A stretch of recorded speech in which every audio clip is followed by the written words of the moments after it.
Qu'est-ce que Dieu fait avec nous? C'est très important.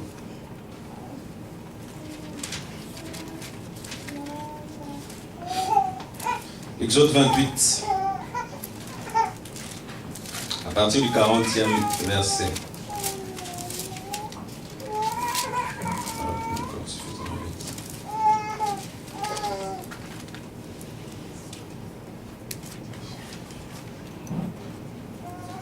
Exode 28 à partir du 40e verset. Je lis rapidement. Pour les fils d'Aaron, tu feras les tuniques, tu leur feras des écharpes et tu leur feras des tiares pour marquer leur rang et leur dignité. Tu en revêtiras ton frère Aaron et ses fils avec lui. Tu leur donneras l'onction et les investiras.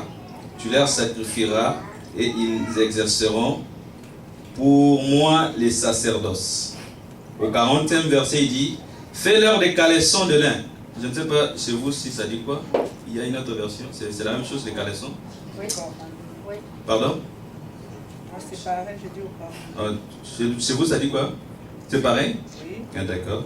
Fais-leur des caleçons de lin pour couvrir la nudité du corps. Ils iront depuis les reins jusqu'aux cuisses. Aaron et ses fils les porteront quand ils entreront dans la tente de la rencontre ou quand ils s'approcheront de l'autel pour faire les services dans le lieu saint. Ainsi, ils ne porteront pas le poids d'une faute et ne mourront pas. C'est une prescription perpétuelle pour Aaron et pour sa descendance après lui. Vous comprenez cela? La Bible, elle est claire. Dieu dit, maintenant que vous vous êtes lavé, la parole vous a rendu libre. Je ne veux pas traiter avec vous de cette manière-là. Je veux faire avec vous de grandes choses. Mais toutes ces grandes choses-là, ça demande une certaine procédure. Commencez d'abord par prendre les caleçons de lin, à déshabiller-vous de toutes choses et prenez les caleçons. Mais c'est quoi les caleçons de lin dont parle la Bible? Quand dans l'Ancien Testament, l'homme d'Adam avec sa femme se sont sentis nus, nous parlons de l'état de nudité, ils se sont sentis nus, la Bible dit que le Seigneur a vu que ces gens-là s'inquiétaient de leur nudité et qu'ils avaient mis des feuilles. Il s'est dit, je ne veux pas laisser l'homme à cet état, je lui fais des habits. L'état de la nudité, au fait, c'est la conscience de l'homme. Vous comprenez? C'est ses états, ses émotions, ses désirs. La Bible dit que je ne veux plus traiter avec vous dans cet état-là. Je veux que vous changez. Vous mettez les habits de lin. Quand vous lisez Apocalypse 19 au 8e verset, ça vous explique qu'est-ce que signifie le lin. Le fin lin signifie les témoignages de saint et de la justice. Cela veut dire que ce sont ce que nous exprimons au-dedans de nous qui sort pour le monde. Le Seigneur n'a plus besoin de notre chair, de ce que nous avons en nous comme chair, mais il a besoin que nous puissions prendre ce que lui veut de nous. C'est la raison pour laquelle il dit ces caleçons-là va commencer de rein jusqu'au niveau des cuisses.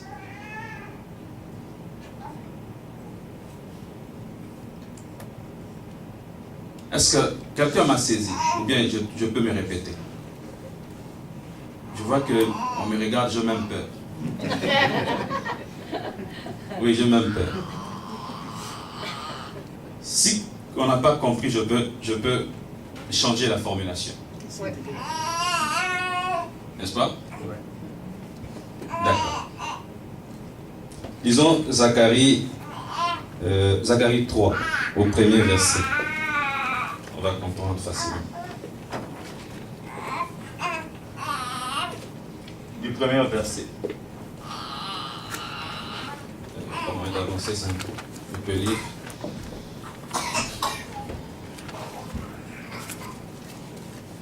Zacharie, c'est parmi les derniers livres de l'Ancien Testament.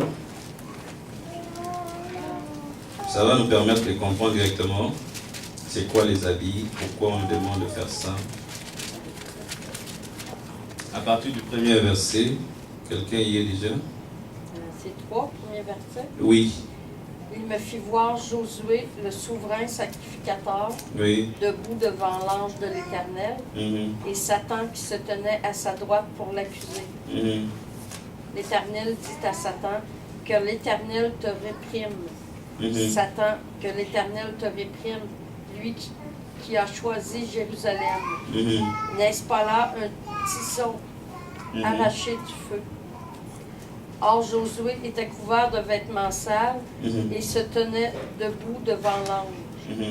L'ange, prenant la parole, dit à ceux qui étaient devant lui, « Ôtez-lui les vêtements sales. » Puis il dit à Josué, « Vois, je t'enlève ton iniquité et je te revêt d'habits de fête. » Amen. Jusque-là. Vous avez compris? Josué se retrouve devant Dieu. Il va traiter avec Dieu. Nous avons dit que nous avons déjà dépassé l'étape. Nous voulons traiter avec Dieu dans le lieu saint. Mais quand tu se retrouves devant Dieu, qu'est-ce qui se passe? Dieu remarque que les habits que Josué porte ne sont pas conformes aux habits qu'on doit porter dans le lieu de l'intimité. Il dit, ôtez à Josué, le souverain sacrificateur, ces habits-là, donnez-lui les fins lin, donnez-lui les habits du bon témoignage. Il y a Satan qui t'accuse. C'est la raison pour laquelle je dis le fin lin, quand nous lisons Apocalypse 19 au 8e verset, même quand nous commençons au 7e, la Bible dit que ces vêtements de fin lin sont les habits de l'épouse. Nous sommes l'épouse de Christ. Nous sommes dans la dimension de l'épouse de Christ. Mais l'épouse ne peut pas aller dans le mariage avec n'importe quel habit. Il change ses habits. Et ces habits-là ne sont autres que le fin lin. Donc, quand tu as été dévoilé, tu t'es dépouillé de tout ton témoignage d'hier. Bien-aimés, contrôlons notre témoignage, afin que nous ne portons pas l'iniquité devant le Saint-Esprit. Quand notre témoignage n'est pas conforme avec la parole de Dieu, quand notre témoignage ne donne pas la bonne odeur, c'est le désordre que nous amenons à l'église, et l'église n'aura pas non plus un bon témoignage. Le témoignage de l'église n'est pas l'église institutionnelle. Le témoignage de l'église, c'est par rapport à ceux qui font partie de l'église, à ceux qui constituent l'église. C'est nous qui faisons les témoignages de l'église. À chaque fois que nous avançons, nous avons besoin d'examiner, de regarder quel est notre témoignage actuel. Christ lui-même pose la question à ses disciples, qu'est-ce que les gens disent de moi? J'ai besoin de ce feedback. Qu'est-ce que les autres disent de moi? Il avait besoin d'un feedback, d'un témoignage. Quel est notre témoignage en tant qu'organisation? Combien nous abusons de l'église? Vous verrez vraiment que les parents parlent de leur pasteur, ils parlent d'un frère de l'église, peut-être qui a commis un abus. Ils sont là devant leurs enfants même. Les enfants sont là. Et tu parles d'un homme de Dieu devant les enfants. Quel est le désordre que toi tu vas s'aimer dans cet enfant? Penses-tu que cet enfant va respecter les hommes de Dieu ou les autres frères? C'est très important. Les témoignages que nous avons, moi je fais un constat, peut-être on va me parler de l'intégration.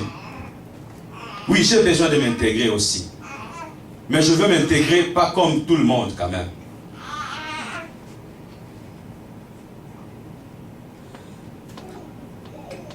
Mais regardez-nous dans les églises. J'ai remarqué ça aussi ici au centre Bethel, les désordres que l'église est en train d'admettre à un certain moment. Je sais que le pasteur est cool, il va marteler un jour sur ça. Nos femmes ont contrôlé quand même votre habillement. Je vous dis, j'attaque maintenant les femmes, contrôlez votre habillement parce que vous amenez les désordres dans l'église. Si le corps d'une femme peut séduire une autre femme, à combien plus forte raison le frère? Et puis vous allez dire que le frère n'est pas brisé. La Bible nous dit, si ce que tu fais pour toi n'est pas un péché, et que cela pose des problèmes, c'est une pierre d'achoppement pour l'autre, c'est un péché. Vous comprenez cela? Ida, Elodie, Karine, quand vous montez ici pour chanter, nos yeux sont braqués vers vous. Je commence par vous. Il faut contrôler votre habillement. Ne venez pas nous montrer vos cuisses ou des pantalons serrés. Non, je ne suis pas en train de dire que vous le faites. Amen. Je ne le dis pas. Parce que nous, on ne fait pas ça. Hein. Justement, je ne le dis pas. Amen. Je suis en train d'expliquer ce qui se passe dans l'église évangélique. Nous parlons de l'église corps du Christ. Ce que nous permettons à un certain moment. Je vous ai parlé hier, je dis, à cause des femmes, les anges sont descendus et ils ont refusé de remonter. Ils ont laissé la gloire du ciel à cause des femmes.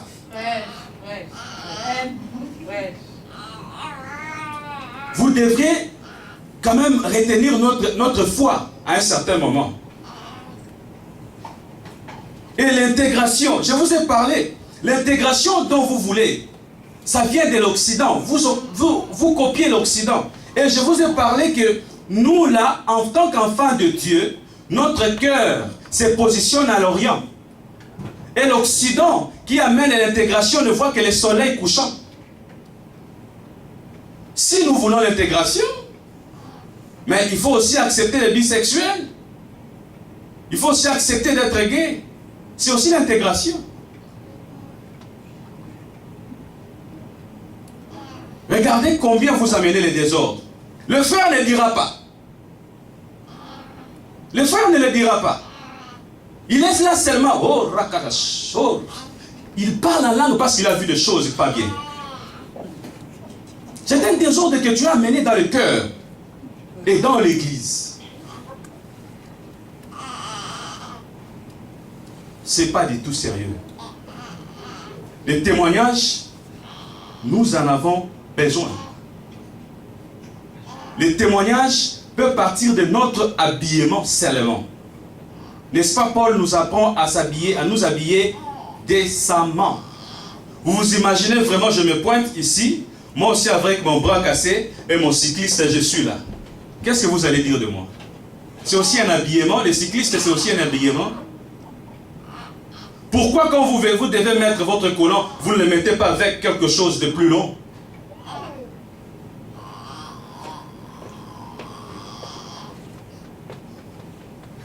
Amen. Dieu merci pour les frères. Je vois vraiment que les frères du côté vestimentaire dans le centre Bethel, le frère, le père, les parents comme le jeune, ils sont vraiment bien indiqués. Il y a de l'ordre. Je n'ai pas vu de frères venir très souvent en bras cassés.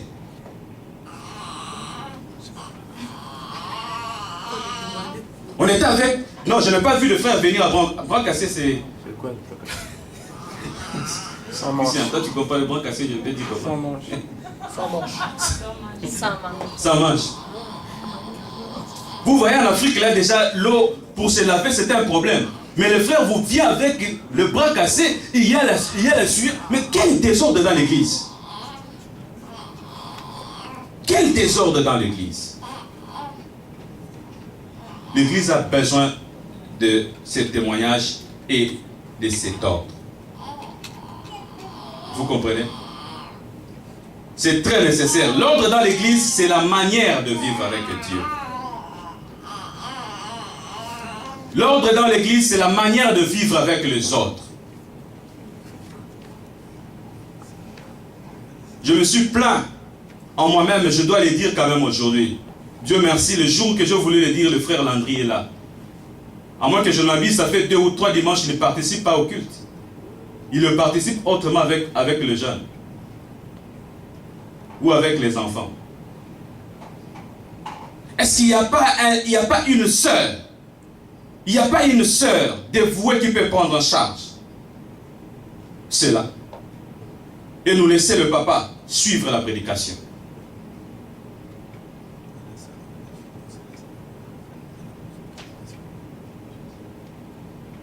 Faites-nous grâce. Ne nous amenez pas dans ces désordres. Ce n'est pas du tout sérieux. La Bible parle des caleçons et dit que ça doit être de fin lin. Ça doit être des témoignages de justice. Ça doit être des témoignages qui attirent. Moi, je dis dans ma vie chrétienne, un chrétien sans témoignage, cette foi-là est à douter. Cette foi-là est à douter. Je regarde cet homme de Lot. La Bible dit qu'il était dans Sodome et Gomorrhe. Dans Sodome et Gomorrhe, il y avait tout ce qui se passait de mal. Il n'est pas sorti de Sodome et Gomorrhe, il vivait dans Sodome et Gomorrhe. Mais je me pose la question, qui étaient les pasteurs de Lot pour lui orienter à ne pas commettre les bavures? Quand vous vivez dans l'ordre avec Dieu, vous verrez que ce soir-là, les conseils du ciel s'est tenu dans la maison de Lot. À cause de l'ordre. La décision que le ciel devait prendre contre Sodome ou sur Sodome s'est passée. Les conseils de Dieu a quitté le ciel. On va parler du gouvernement céleste. Les conseils de Dieu a quitté le ciel pour s'investir dans la maison de Lot. Parce que quand les anges descendaient, il n'y avait pas encore une décision prise. Dieu dit à Abraham, je veux voir si ce qu'on m'a dit est vrai. Et je prendrai la décision. Vous voyez? À cause du mauvais témoignage, la décision a été prise juste la nuit. Parce que non seulement le ciel avait entendu, mais le ciel a vu. Ils se sont attaqués aux anges la nuit. Même si nous sommes en Occident. Mais quand tu arrives quand même chez les gens, il ne faut pas enlever les chaussettes. Il ne faut pas mettre quand même ses pieds sur la table des autres. Ça demande de l'ordre, ça demande de l'éducation, ça demande réellement que nous soyons respectueux et respecter les autres. Amen. Nous parlons de cet état d'inunité. Regardez qu'est-ce qui se passe. Quand nous lisons les évangiles, je termine par là. Il y a 2 choses qui se passent dans la vie d'un seul homme. Je parle bien de Paul. Dans Luc, Paul pêche. Il est en train de pêcher. Pierre plutôt, excusez-moi. Pierre est en train de pêcher. Ok? Il rencontre Christ. Christ lui dit, va dans le lieu, dans la mer profonde et jette ton filet. La Bible dit, après cela, il a reçu beaucoup de poissons. Amen. Mais ce Pierre-là a rencontré juste le Jésus matériel. Il n'a pas encore rencontré Christ. Il rencontre le Jésus matériel. C'est Jésus matériel qui ne tient pas compte de sa nudité, qui n'est pas encore spirituel, je vais expliquer cela, qui ne se présente pas devant Pierre comme un Christ. Il se présente comme la grâce, et Pierre jette son filet, il a autant de poissons. Mais quand nous lisons maintenant Jean 21, la Bible dit, le même Jésus va se présenter une deuxième fois devant Pierre. Ça, c'est après la résurrection. Il lui dit encore, jette sur ton filet. C'est la deuxième pêche. Regardez cette fois-ci. Quand nous lisons la parole de Dieu, Jean 21, pour vous dire que nous pouvons traiter avec Dieu. Et quand Dieu demande maintenant que nous puissions prendre les habits, on doit les prendre. Jean 21 à partir de 7e. Nous lisons 7 et 11. On termine, c'est déjà la fin.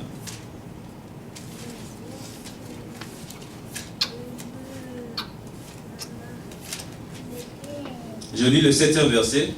Alors les disciples que Jésus aimait dit à Pierre, c'est le Seigneur.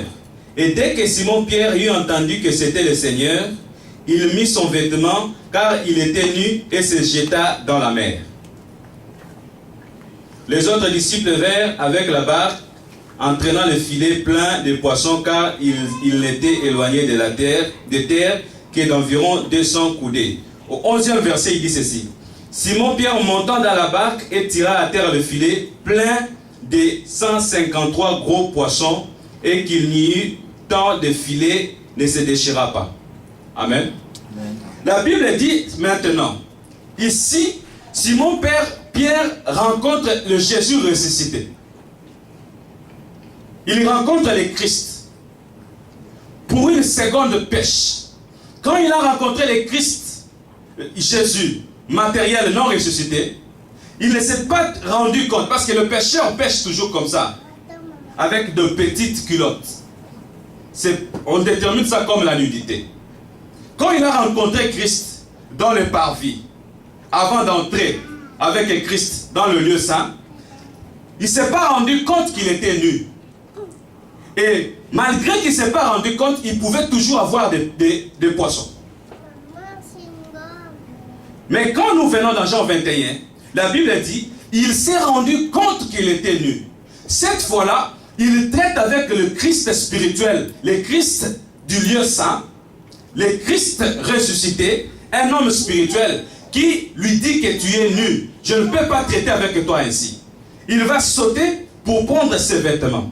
Et regardez maintenant quand nous avons lu le verset 11. La Bible dit, Simon-Pierre va compter 153 gros poissons. La chose que Simon-Pierre ne pouvait pas faire dans la première pêche. Tu ne peux pas faire la lecture maintenant. Il ne pouvait pas faire la lecture, la différence de poissons dans la première pêche. Il a monté la dimension avec Christ pour compter les poissons, comprendre que les poissons, ça veut dire quoi? La nouvelle dimension avec Christ. Mais il ne pouvait pas compter ces 153 poissons s'il ne s'était pas rendu compte qu'il était nu et qu'il devait mettre ses habits. Quelqu'un est en train de saisir. Donc, si nous devons entrer avec Dieu dans le lieu saint, nous devons quitter l'état de notre nudité. Accepter de prendre les habits. Et aujourd'hui, j'ai expliqué les caleçons. Et demain, je vais continuer avec la robe et la ceinture de lin. Chacun de nous a saisi que pour entrer, on doit commencer par nous déshabiller de tout ce que nous avons comme connaissance, comme sentiment, désir, émotion, nous habiller de la nouvelle nature du Christ, qui est les caleçons de lin. Je vous ai expliqué par deux exemples avec les sacrificateurs, souverains sacrificateurs Josué dans Zacharie 3, et je vous ai donné Pierre. Comment est-ce que les choses se passent si nous n'acceptons pas de prendre nos habits d'hier, le jeter, rester nus, afin que Dieu nous donne de nouvelles habits, de nouveaux habits si vous voulez. Amen. C'est très important pour nous, enfants de Dieu. Nous avons besoin de cela dans l'organisation de l'Église. Comprenez que si vous sautez les étapes, vous ne pouvez pas atteindre la dimension que Dieu veut de vous. Il y aura toujours et toujours des désordres dans l'Église, dans votre compréhension de la parole de Dieu. Mais quand nous allons entrer dans le lieu saint, notre dimension dans la compréhension de la parole de Dieu va encore changer davantage. et accepter de continuer avec Dieu progressivement. Je vous exhorte, bien-aimés, de vous inscrire chez le frère Gaëtan pour le cours d'affermissement. Ne faites pas tête dure, ne vous faites pas connaisseurs, tous nous avons besoin d'apprendre. Je suis le premier à m'inscrire. Je me suis déjà inscrit auprès du frère Gaëtan pour avoir encore plus d'affermissement. Je vous ai dit, plus on lit la parole de Dieu, plus nous découvrons. Plus nous lisons la parole de Dieu, plus nous nous sentons vraiment concernés. Et plus nous allons lire la parole de Dieu, plus nous allons nous déshabiller afin de prendre les habits du sacrificateur. Plus nous allons lire la parole de Dieu, plus nous avons accepté les enseignements, nous allons monter de gloire en gloire avec le Christ. Mais si nous restons statiques, ça sera un grand problème. Oui. Tu recommandes de lire la parole de Dieu. Oui. Et tu disais au départ que c'est la méditation de la parole de Dieu qui apporte la transformation. Bon, moi, comme j'ai un background, j'ai une façon de méditer la parole de Dieu. Je voudrais que tu essaies de m'expliquer comment méditer pour voir si c'est. Il y a les centres d'affermissement. Ah, ok. Que mon Dieu vous bénisse. Allez.